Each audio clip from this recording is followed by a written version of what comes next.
In today's video, we're going to talk about why we're choosing to focus on portion sizes and not calories, or not seeing the forest through the trees.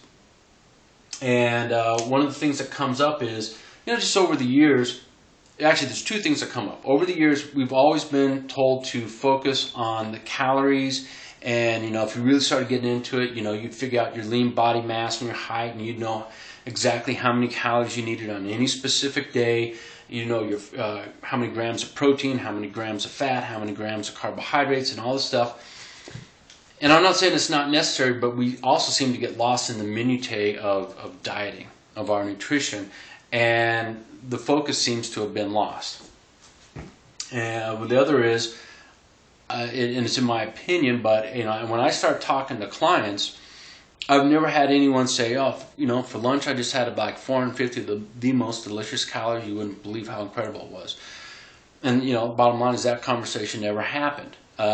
When my clients relate to me about food, they always talk in portion sizes. Some of them might describe some of those portion sizes as being, warm or salty or spicy or something like that. But by and large, it's a portion size. So when they relate to me, they said, I had a bowl of this, I had a hamburger, I had 3 hot dogs, I had 2 slices of pizza. They deal in portions. But first, let's go ahead and talk real quick about what is a calorie. So just so we're all on the same page.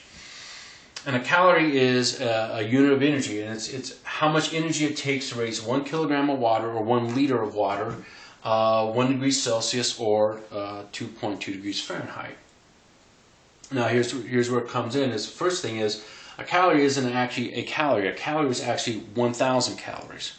And somewhere along the line, well, let's do this. If you had a portion of something that came out of a package and it told you that there were 220 calories, what they're really telling you is there are 220,000 calories.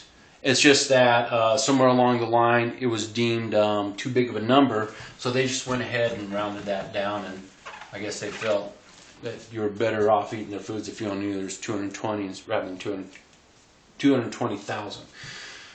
But anyways, that being said is, when we start trying to break food down into how many grams of protein and how many calories, there seems to be this automatic disconnect.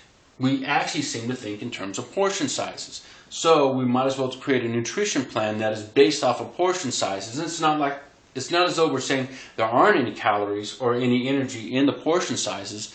It's just that it seems to be a better effect if we focus on the portions, which is how we tend to think. The other thing is, having been a chef for 12 years, I really like food. I like the different qualities in food. I like the different juxtaposition of flavors. So that's the things that I like to focus on when I'm eating. And so I think this brings more enjoyment out of the food we're eating. So what we want to do is start thinking about the foods. And when we start thinking about foods in terms of portion sizes, then it becomes a lot easier. So we talked about this theory of how to organize our plates and our portion sizes, so that if you were to eat, say, spaghetti and meatballs in a tomato sauce, that there might be, say, 6 ounces of meatballs, which would be 1 portion of protein. It might be 1.5 cups of pasta or spaghetti, which would be 3 portions of carbohydrates. And then, with the fat in the olive oil and in the cheese and in the meatballs themselves, there's probably enough to equal 1 portion of fat. So once you start thinking of spaghetti and meatballs as not being, however many calories and how many grams of fat, but it's just say, hey, I got 1 portion of protein, 3 portions of carbs, and 1 portion of fat. Now you can start focusing on doing 2 things. A, slowing down, and B, in slowing down and enjoying the qualities within that food. In other words, how was the pasta cooked and al dente? Was there a little bit of tooth or bite to it?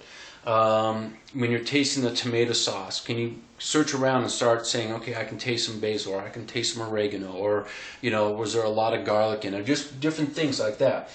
So that now we can actually start focusing on the food. And I think once we start focusing on the food, we'll start getting more enjoyment out of it, and we'll actually start feeling fuller sooner as well, because now it's not just something to be scarfed down or thought of in a way that we don't think of in terms of calories and stuff like that.